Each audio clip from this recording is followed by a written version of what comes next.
Hello, people. Andrew here, talking about comics from a reader, collector, speculator, investor point of view, in that order of importance to myself. Today, a little bit different. I'm just talking about the year end of 2024, and some of the things that I hope to accomplish, and some of the goals I set at the beginning, and where I stand now. One of the first things is I launched this channel. I spent over 2 years talking about launching some sort of YouTube channel. I didn't know if it was going to be comic book oriented or if I was going to talk about Dungeons and Dragons or even mixology. And for 2 years, I had a host of excuses as to why this wasn't happening. And the main thing was that I had no idea what I was doing. Uh, I'm sure there are some out there that says you still have no idea what you're doing. But it seemed daunting, just the whole idea of the filming, the recording, the uploading. And again, I wasn't sure what subject matter and how I wanted to approach it. So the fact that I actually got this thing launched, and I've done over a dozen videos since I've launched it, I'm very happy about that, and I'm glad that I've got this up and running and I have an outlet for this sort of information. So I am happy about that. As far as my own personal objectives, they were all based on the hobby itself as far as, adding to the collection. I had 4 simple goals at the beginning of the year, and I met all 4, but not with a grand huzzah, with a huzzah, some better than others. The first one was I wanted to get 6 issues of the Fantastic Four. Now, for some people, that's like Tuesday for them. But for me, it's, budget being what it is and finances being what they are, you can't just spend money higgledy-piggledy all over the place. And you've also got to find the issues because, again, I don't shop online. I do it only in person. So it's going to be a question of supply, demand. And for my case, I take a look at the book that I'm interested in, the availability of it, and the price. And they've all got to be working together. I saw a book, the issue number 67 of Fantastic Four recently, but it was being offered for close to $1,000. Condition was really sharp, but I would not pay that kind of money for that book personally. So this was I did get all 6 Fantastic Four. And this is one of the lower huzzahs. I was hoping to get 6 Silver Age Fantastic Four, but I ended up getting 2 Bronze and 5 Silver Age Fantastic Four, and a couple of those couple of those Silver Age were annuals. One I paid as little as $12.50 for, so it was a good deal for an annual. So this was the most expensive of the Fantastic Four books that I bought, issue number 57. And why is it so expensive? Because I paid $165 for this one. It's in pretty sharp condition. It's about a 7 or so. It features Doom on the cover and Silver Surfer. So, Doom had some popularity this year, so some of the prices on the books may have been a little bit inflated. But I was happy to get this one to add to the collection. So that was number one, was to get 6 issues of the Fantastic Four. Second was the second Silver Age series that I'm collecting is Strange Tales. And it was a smaller objective. I only wanted to get 4 Strange Tales books. And I exceeded that. I doubled it, actually, and ended up picking up 8 of the Silver Age Strange Tales. Now, I think there was only one that fell below issue 135, but everything else was after. Still, getting 8 of them was pretty good, and they were relatively inexpensive. The most expensive book of the year I bought was also a Strange Tales book, and it met criteria number 3, which was to buy a Key book.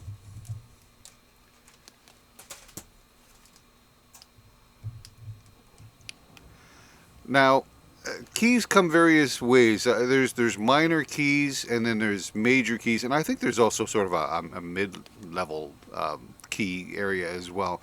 I would consider this a mid-level. I was hoping to get a major, but I was going to be satisfied with a mid-level. This was issue 135 of Strange Tales. It cost me about $200, even with the crease up there. You can see that's right through the top. still, other than that one crease up top, it's a pretty good copy. Probably about 5.5, 6. I would go 6 because everything else about the book is good other than that one little crease and some markings on the side here. Why is it a key book? Because it's the first appearance of S.H.I.E.L.D. And I think S.H.I.E.L.D. is a pretty prominent organization within the Marvel Universe. So this is what I would consider one of those mid-level keys. It's not the first appearance of Thor or Hulk or even Black Panther, which I would throw in as a major key, but it's definitely an upper level key book that is nice to have. So that satisfied, number one, I got another Strange Tales book, and number two, it was a key book. So there's 3 out of the 4. The fourth one was to complete a series, and again, this is just a low huzzah, because I did complete a series. I completed The Boys. It didn't take much. I needed 1 in the regular run and 3 from the Dear Becky short series, so it was very easy to pick up and not very costly at all. I was hoping to maybe finish a bronze series like the Defenders, or I was really working on Marvel Team Up, and an outsider would have been possibly Tomb of Dracula. So I made inroads in all 3 of them. Tomb of Dracula I only picked up 1 book, but I don't need a lot of books for that one. But I made roads into the Defenders and into Marvel Team Up. I didn't complete those. I completed The Boys. So other good things about this year as far as collections were concerned. Well, I discovered that Peter David wrote another run of X Factor.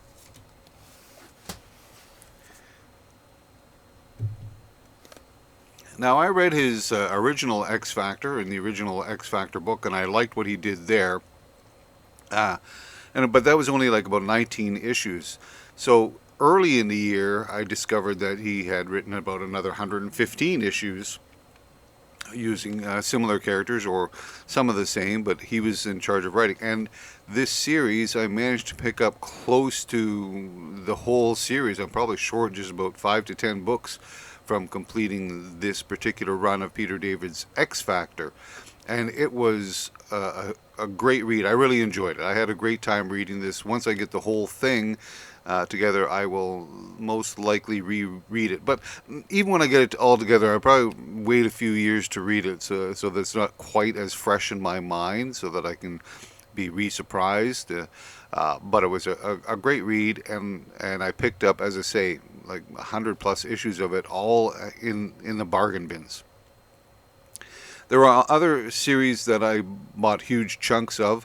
I probably picked up about 100 issues of Thor, ranging all the way from the Bronze Age to today, the modern age, or whatever you want to call it, current age, plastic age. So that was good. I also made inroads into buying some issues of the Hulk and also of Captain America. And again, these were basically bought at the dollar bin places. I also completed the run of Giant Size Man-Thing, which completes pretty much... well, no, that's not true, because I still need a couple of issues of Fear. But completing all of the Giant Size issues of Man-Thing was good, so I was happy about doing that as well. I probably bought... well, I did. I bought too many bargain books. I ended up this year...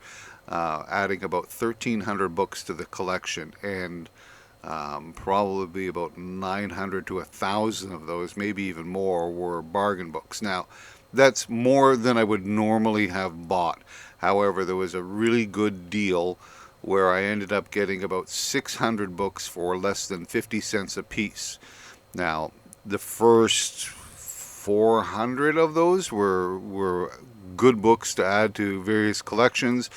The last 100 was a bit of a stretch, and I probably should have avoided that one, but the deal was there, so I took it. Now there's going to be some interesting theories. There's For example, one of the series that I picked up about 20 issues to was 100 Bullets by Brian Azzarello. Now, I have heard good things about 100 Bullets, and I like Brian Azzarello, but I've never read any of it. So picking up 20 of those was a good deal. I picked up a bunch of a series called Hard Time by Steve Gerber, which again I've heard good things about, but never read any of the issues. Thunderbolts was a pickup, again, about 20 or 30 issues of that, and a fairly, not complete run, but almost complete run of the 52 weeks, the DC series, and I have always been interested in reading that. So some interesting reading material, all at such a low price. Again, it's hard for me to say no to that kind of deal, but I added far too many books to the collection, and there's just like, I'm running out of room. So what's going to happen? Oh, any kind of negative? Well, that would be the negative as well, is that I bought too many too many books and started a few series that I hadn't been reading, 100 Bullets and Thunderbolts, and if I like them, then that'll just mean, oh, now I've got another collection that I'll be working on so that I can read the whole thing there. So, moving forward, what are we looking for in 2025? Well, when it comes down to this particular show, or whatever you want to call it, do I have where am I heading with this? I don't know. Right now I'm concerned with or focused on making ensuring that I have at least one episode a week put out onto the YouTube channel, just to keep that moving forward. I've talked to some of my friends, and they say you need to edit. You need to improve some of your camera, your lighting, even your microphone. And even myself, I've thought maybe there's other subject matters that I want to talk about. But for now, I'm going to maintain this similar format. We've got a whole year before we come to the end of the next one, and we'll see what happens as far as editing, developing, improving. But in the meantime, I do want to say thank you to all of you that have watched and subscribed to this channel. I know most of you are my friends that are just supporting me, and I appreciate that. That's simply as it is. I appreciate your support, and I hope to have your continued support in the next year. As far as my own personal collection is concerned, I don't think I'm going to change my goals at all. I think 6 Fantastic Four will actually be harder this year coming up, because I'm really getting into just the Silver Age material, and again I'm going to have to be hunting down some significant keys and looking at books that are under the issue of 30 to get those 6. 4 Strange Tales, again, even that's going to be a little bit tougher, because of the 8 Strange Tales books that I bought this year, 7 of them were from 134 and on. So again, I have to go to some of the lower numbers to get 4. Now, on the plus side, I've got there's one key after 135, and I would like to get to issue 110, the first appearance of Doctor Strange. But other ones that I have the first appearance of Clea, or Clea if you want, Umar, etc. So that's a possibility as well as the 4 Strange Tales. Complete a series. I definitely want to complete a series, and I would like to complete one of the Bronze Age, Defenders or Marvel Team Up. As I said, I made some good headway this year in both of those categories, so or those comics, so I'm going to push for that too. As far as a key book, yeah, it's always on my list. When I say that the issue 135 of Strange Tales was probably the biggest key, there were other keys that I bought this year as well. I picked up Iron Man 54 just recently, which has the first appearance of Moondragon and Drax. I picked up Giant Size Fantastic Four number 4, which has the first appearance of Multiple Man. And a little bit of a hunt for me that I was looking for was Hulk 126, which is the first appearance of Barbara Norris. So those little keys, yes. So there was additional keys bought during this time as well, and I'll do the same thing in the upcoming year.